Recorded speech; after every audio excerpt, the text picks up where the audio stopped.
الفنان أحمد سعد كان ضيف المذيعة الجميلة منى الشاذلي من فترة قريبة، وكان حلقة حلوة جدا لأن هو قعد يتكلم عن حياته وعن حاجات ليها علاقة بطفولته زمان، وقعد يتكلم عن حاجات كتيرة جدا، وكمان طلعت بنته وغنت معاه، وكانت فعلا حلقة لذيذة جدا. من ضمن الحاجات أو المواضيع اللي هو اتكلم فيها، اتكلم عن حياته الشخصية، وكمان وقال ان هو اشتغل نقاش، وقال دي من الحاجات اللي انا يعني ما بتكسفش منها ابدا قبل ما اكون مشهور يعني وكده، كان شغال نقاش. وقال كمان وانا رايح اجيب عيش لوالدتي، واحده جارتنا قالت لي هات لنا معاك، وبعدها ادتني شيلن. تاني يوم قلت بصوت عالي انا نازل اجيب عيش، وبقيت ابلكيشن طلبات لكل المنطقه. دي من ضمن الحاجات اللي هو برضو حكاها، كانت لطيفه. كمان بدأ كمان يحكي عن بقى حاجة لفتت نظر ناس كتيرة جدا.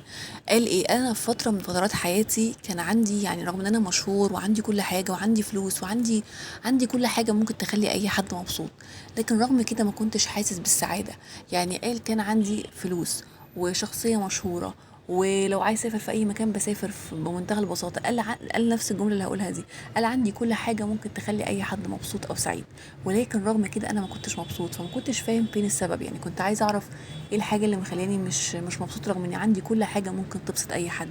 فبيقول عشان كده رحت لجأت لدكتور نفساني واتكلمت معاه، وبدات ان انا يعني عايز افهم ايه الحاجه اللي ممكن تخليني سعيد. انا متضايق جدا ومش عارف ابقى سعيد ازاي. فراح قعد يتكلم بقى معاه عن حاجات، بيقول رجعوا بقى لفترات الطفوله خالص زمان، وقعد بقى يسأله على حاجات كتيرة جدا.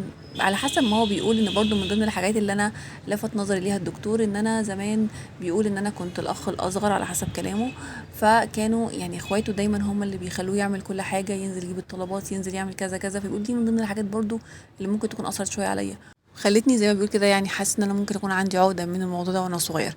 لكن بيقول برضو في العموم انا نفسي اعرف، او ما قدرتش اوصل برضو للسبب بالظبط اللي مخليني مش سعيد، او مش مبسوط ابدا. على حسب كلامه بيقول لغايه ما توصلت ان انا عشان خاطر اكون سعيد، او الحاجه اللي ما كانتش مخلاني مش سعيد ان انا كنت بحاول دايما اثبت للناس ان انا كويس، اثبت للناس ان انا مرتاح، لكن ما كنتش بحاول اثبت لنفسي ان انا كويس ومرتاح وسعيد. ما كنتش بعمل الحاجات اللي ممكن تريحني.